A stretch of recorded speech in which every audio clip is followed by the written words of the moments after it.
got a size advantage. The Hounds are going to struggle against her. And Israel back in the game now. Michael Tucker. As always, should have been a foul call. Lamar is wide open. Hey, what's up, Loyola, and welcome back to the Sixth Man Report. I'm your host, Rob Fredrickson, and joining me is my co-host, Brendan Highland. And Brendan, we have great news to report as the men's and women's lacrosse team just keep rolling through the season, playing extremely well. So let's start with men's lacrosse, and they continue to improve on their undefeated season. They moved to 10-0 after two big victories over Ohio State and Fairfield. The men are now ranked 4th in the entire country. That's 4th in the entire country. It's very impressive. Top bad. 5. They weren't even pre-ranked in the top 20 at the beginning of the season, so that just shows how dominant they've been throughout the season. And they've definitely been getting the national spotlight. You know, just today, Eric Lusby and Sean O'Sullivan were interviewed by experts from Inside Lacrosse on ESPN.com. And, you know, that's just a great, prestigious, award right there. Just to be interviewed on ESPN.com. Lacrosse doesn't always get that spotlight. And it's nice to see that Loyola, is getting that spotlight, getting that recognition that we deserve because we're playing very well. Yeah, definitely will help bring in recruits for the future. But Brendan, let's talk about the last show we caught up with Scott Ratliff and Josh Hawkins, and we talked about the game against Ohio State. It's the last home game for a while, so why don't we start with the recap there? And why don't you tell us how that game ended up? Well, Rob, it was a very good game. The men were able to outlast the Buckeyes with an 8-7 victory using yet another one of those patented third quarter runs. They used a 4-0 run from the second quarter into the third quarter to take a lead that they would never lose. Eric Lusby recorded another hat trick. Mike Sawyer added 2 more goals to his tally. And in goal, Jack Runkle played great again. He had 8 saves, including one just before the half from point blank. That was huge for them to get that win, for Runkle to play well, and Lusby and Sawyer continuing with their great play this year. Yeah, when we spoke with Scott and Josh, although Ohio State doesn't have the great record, they knew it was going to be a tough game, and Runkle definitely stepped up. And even Coach Toomey commended Jack after the game, saying Runkle stood in there. He stood big. He made some key saves for us, and that's what we've come to expect from Runk this year. And he just continues to roll along. Runkle, he's playing great in the net, and it's not too easy when you have 100 miles per hour. That ball is not light by any means coming at you. So he keeps playing great, and the Hounds didn't stop there, Brendan. They took their next game to start a 3-game road trip. It started against the Fairfield Stags, and they were also a good team. They're ranked 14th in the nation, but it was another nail biter. They pulled off an 8-6 victory. And why don't you tell us about yet another second half run? Well, as we've been saying all season, these second half runs for the Hounds have really been what's been carrying us. And usually it's been in the third quarter, but against Fairfield it was in the fourth quarter. We were down 6-4 with 12 minutes left, and then we kind of mentally got into the game. We used a 4-0 run with goals from 4 different players. And Rob, I think that's very important that this team just didn't rely on Sawyer or Lusby, just give them the ball and go one-on-one. It still was a team effort, team dynamic. We ended up coming out there with a big 8-6 win. And once again, Runkle played phenomenal in the goal. He had 12 total saves, 3 big ones in the fourth quarter to allow us to keep that lead.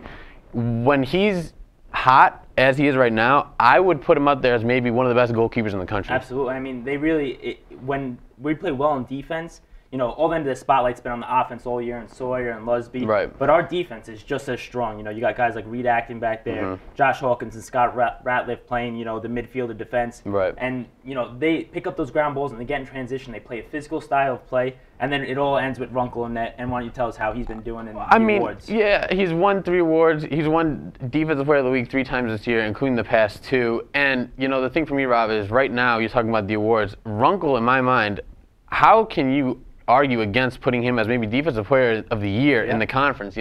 He has yet to allow a double-digit scoring game for the opponent.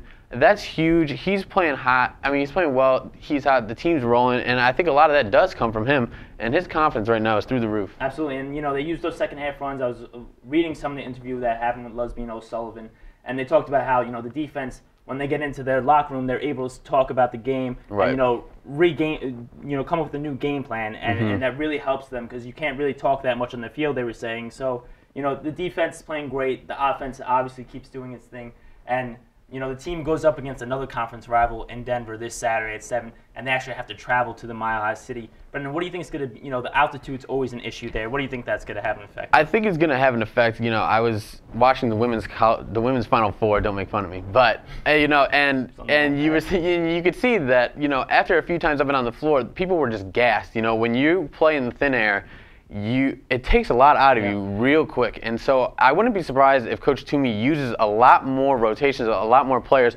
at least in the initial first few minutes of the game, so that guys can kind of catch their breath, get their legs under them, and get used to playing in this altitude where it's very thin air and it's different running up there. You know, people say like, oh, maybe people are making too big of a deal of it. It's not true. It is a significant difference, and I think that it would benefit Toomey to use more guys, to rotate more players, keep fresh legs, at least in the beginning of the game, so that guys can catch their breath. Absolutely, and you know, for those of you who didn't know, the ECAC championships that will be held in the beginning of May actually are in Denver, so I think this is a good preparation, you know, opportunity for them as well. Well, and Denver's hot right now. They've won 3 straight. They're undefeated at home. They're 7-3 on the year. They have a stud in Mark Matthews, who's a 6'4", 210-pound Canadian, who has 9 goals in his last 2 games. They're rolling. So I think it'll be a good test for us, you know, playing a hot team on the road, you know, in a tough environment. Denver usually has very good fan support. It's a tough place to play. So I think it'll be a good test for us. Yeah, the game is already sold out. So, you know, Hounds, keep it up. Good luck.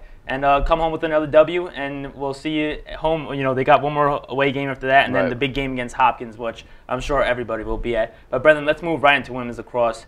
The Lady Greyhounds, they're doing the same thing right now. You know, after that semi-rocky start, which we can completely forget about now, they won 4 in a row now. And after that huge game against Georgetown, they won 3, and including a huge marquee victory against number 6 Notre Dame. Now, Brendan, why don't you tell us a little bit about that game and how they were able to roll right through them? They didn't even, you know, flinch. It was a 17-11 game, and they just took them down. Well, you know, it was a real dominant performance, and once again, we've been harping on it all year. This freshman class, they did it again. Annie Thomas and Hannah Schmidt each had 4 goals. Schmidt added another assist to that as well. Sydney Thomas had 3 more. She's another freshman. Sophomore Marlene Patton, she had 4 assists.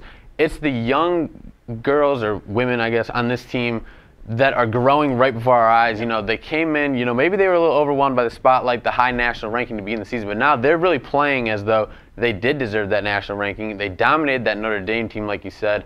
You know, they're playing hot. I think that the sky's the limit for this team right now. And after that Notre Dame game, they were ranked 15th in the nation. If you don't know, they started out 7. And then they went and took their talents to Kentucky, and they beat Louisville, rolling through them 17-8 as well. And now the ladies are ranked number 11 in the entire nation. So they just keep rising, and they improved to 4-0 in the Big East. It's the first time. It matches their best start in Big East history. So, you know, they just keep rising, and they're taking it game by game, and they're getting back into national contender talks. And I think it's good for this team that they did have the adversity early. You know, a lot of these freshmen came in highly touted, and I think that maybe the big stage kind of got to them a little bit. But I think it was good that Coach didn't necessarily stray away from playing these girls, because clearly they're very talented.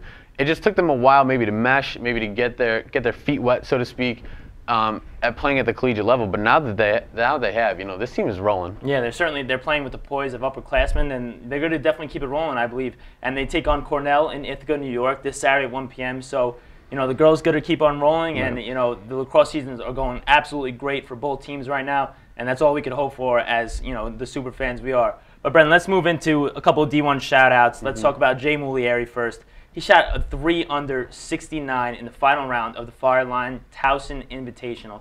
He won the tournament with that 3 under. He shot 7 under overall in 3 rounds. Now that's pretty impressive, Brendan. I've played golf my entire life. I played golf in high school, but to shoot 7 under and win the tournament, you know, congratulations to him. That's quite an honor, and we're really proud of the golf team. They finished 7th overall in the tournament, and you know, who knows? They're going to maybe be MAC champions for the 6th time in a row this year. Would not surprise me when they're playing like that. But Rob, you know, they weren't the only team that was doing well and setting records over break. The women's track team had 7 personal records this past weekend at the Colonial Relays in Williamsburg, Virginia. And actually, sophomore Jackie Porter, who, like myself, is an Ohio native, she set a school record in the 400-meter hurdles with a time of 107.41. That's a pretty good time. School record, that's also impressive. And finally, Rob, we just want to give a shout out to the men's and women's tennis team who combined to lose only 1 set on Monday in their victory over Ryder. That is dominance at its finest. Yeah, I mean, the tennis teams are having great seasons. Lacrosse teams having great season. Even track teams breaking some records. So, you know, keep up with their school sports. They're doing better than ever. It's been a great year in Loyola sports. Exactly. But from the 6 Man Report, I'm Rob Fredrickson. I'm Brendan Highland. We'll catch you next week, Loyola.